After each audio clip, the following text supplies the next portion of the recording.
বিপ্লব না হলে পরে এদেশের মানুষ ফ্যাসিস্ট এবং স্বৈরাচার শেখ হাসিনার কবল থেকে মুক্তি পেত না। আমরা অত্যন্ত শ্রদ্ধার সাথে ওই সমস্ত জুলাই যোদ্ধাদের স্মরণ করছি, যাদের বুকে তাজা রক্তের বিনিময় আজকে আমরা নতুন স্বাধীনতা পেয়েছি। আমরা অত্যন্ত দৃঢ়তার সাথে বলতে চাই, বাংলাদেশ জামাত ইসলামী ওই জুলাই যোদ্ধাদের সাথে কখনোই বিশ্বাসঘাতকতা করবে না। আজকে লক্ষ্য করেছি ত্রয়োদশ জাতীয় সংসদ নির্বাচন উত্তর যে সরকার গঠন করা হয়েছে, মহান জাতীয় সংসদে বসে সরকারি দলের এমপিরা যে সমস্ত কথাবার্তা বলতেছে তা অত্যন্ত ন্যাক্কারজনক। বাংলাদেশ জাতীয় দলের মহাসচিব সাহেব দৃষ্টতাপূর্ণ বক্তব্য রেখেছেন। রাজনৈতিক ভাবে বাংলাদেশ জামাত ইসলামীকে তিনি নির্মূল করতে চান। আমি স্পষ্ট বলতে চাই, বাংলাদেশ জামাত ইসলামী ভুইফোর কোন সংগঠনের নাম নয়, সাগরে নদীতে ভেসে আসা কোন কচুরিপানা নয়।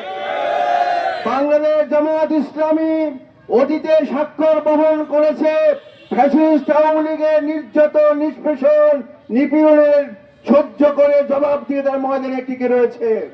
আমাদের নেতৃবৃন্দকে মিথ্যা মামলা দিয়ে ফাঁসির কাছে ঝুলানো হয়েছে। তারা মনে করেছিল বাংলাদেশ জামাত ইসলামী নেতৃবৃন্দকে ফাঁসি দিয়ে জামাত ইসলামী নিস্তব্ধ করা যাবে, কিন্তু আমরা লক্ষ্য করেছি বাংলাদেশের মানুষ বাংলাদেশ জামাত ইসলামীকে মন প্রাণ দিয়ে ভালোবাসে, যার ফলশ্রুতিতে আজকে মহান জাতীয় সংসদে বাংলাদেশ জামাত ইসলামী প্রধান বিরোধী দল হিসেবে ভূমিকা রাখতেছে। আমরা স্পষ্ট বলতে চাই, জুলাই সনদকে উপেক্ষা করে আপনারা নিস্তার পাবেন না। জুলাই সনদকে মেনে নিন। বাংলাদেশের 70% মানুষ তাদের ভোটাধিকার প্রয়োগ করে গণভোট দিয়ে জুলাই সনদকে স্বীকৃতি দিয়েছে। যত তালবাহানা করবেন, আপনারা ফ্যাসিস্ট সরকারের সেই রাস্তায় আপনারা হাঁটতেছেন, আমরা দেখতেছি। আপনাদের হলগুলোকে লোকেরা হলগুলোকে দখল করার চেষ্টা করতেছে, সাংবাদিকদের উপরে তারা হামলা করতেছে। আমরা এই হামলা নির্যাতনের সুস্পষ্ট বিচার দাবি করতেছি।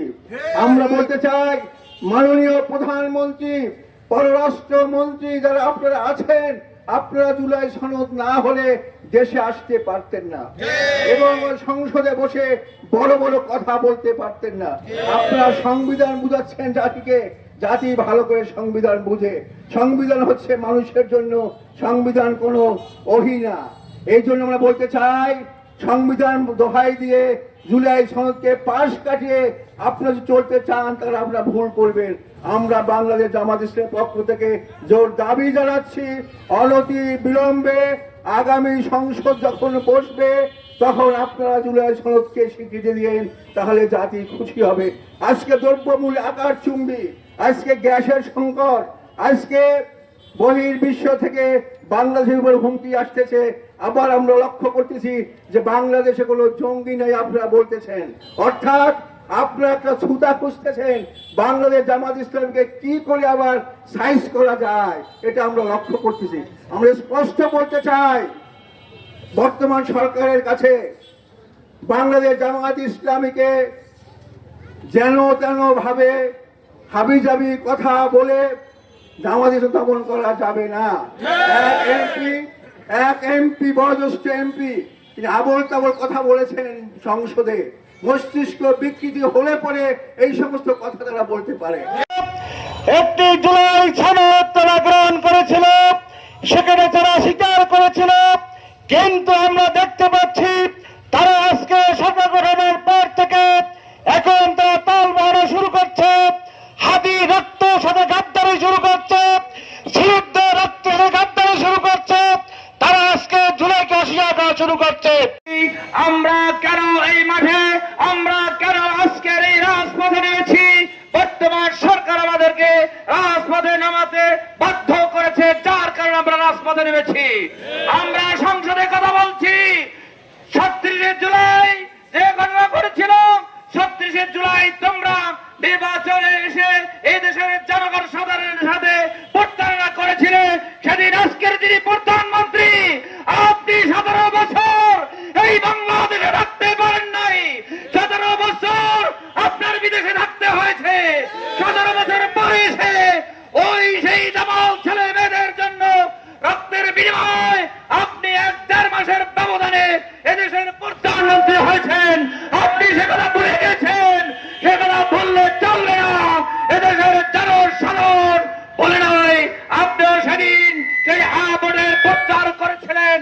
আপনিও সেদিন এদেশের জনগণের সাথে প্রতারণা করেছেন আর সংসদে গিয়ে ভোটের কথা ভুলে গিয়েছেন।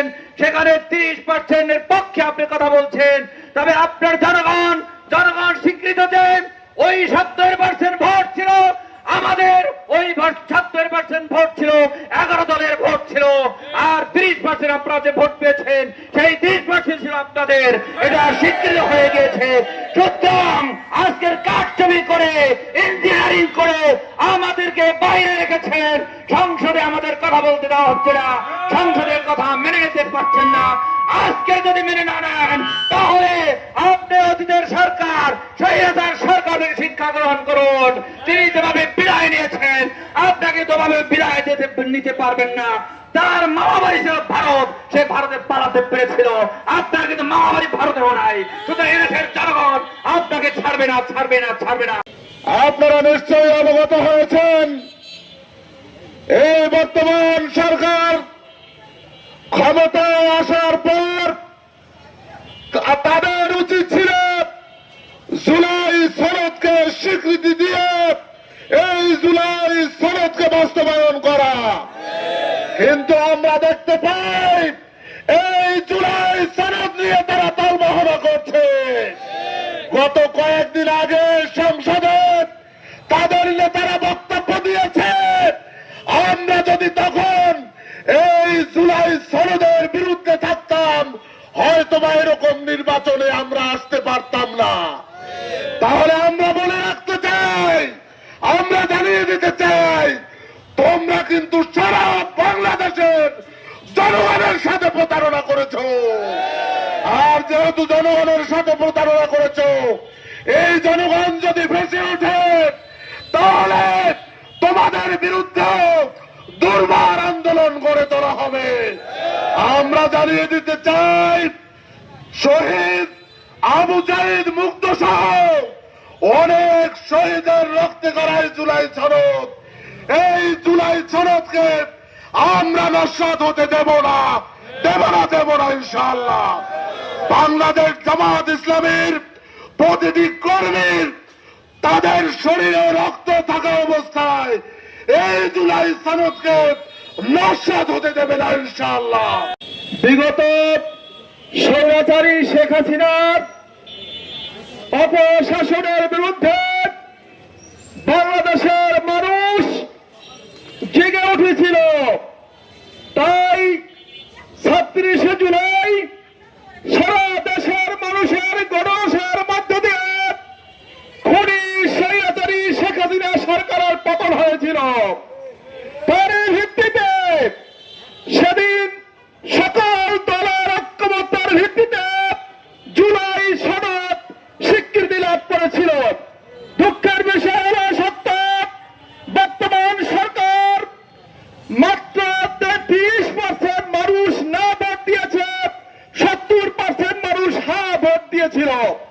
70% মানুষের বিরুদ্ধে সরকার অবস্থান নিয়েছে। তাহলে বোঝা যায় এই সরকারের সাথে জনগণের কোন সম্পর্ক নাই। এই জনসম্পৃক্তহীন এই সরকারকে বলে দিতে চাই, আপনারা অনতিবিলম্বে জুলাই সনদের স্বীকৃতি দিন। না সারা দেশব্যাপী দুর্বার তীব্র আন্দোলন শুরু হবে, যা নিয়ন্ত্রণ করতে আপনারা পারবেন না। প্রবাসী আপনারা জানেন, ইতিপূর্বে লক্ষ্য করেছেন শহীদ আবু সাঈদের রক্ত নিয়ে খেলাধুলা চলেছে, শহীদ মীর মুগ্ধের রক্ত নিয়ে খেলাধুলা চলেছে। সেই 24-এর 5ই আগস্টের শত শত হাজার হাজার শহীদের রক্তকে বৃথা করে দেওয়ার জন্য চক্রান্ত করছে। আমরা পিরোজপুরের জনগণের পক্ষ থেকে সরকারকে উদাত্ত আহ্বান জানাই, আপনাদের শুভ বুদ্ধি উদয় হোক। ময়দানে সেই 24শে আগস্টের সেই আন্দোলনের রূপ আবার শুরু হওয়ার আগে আপনারা সেই জুলাই সনদের বাস্তবতা আপনারা গ্রহণ করুন।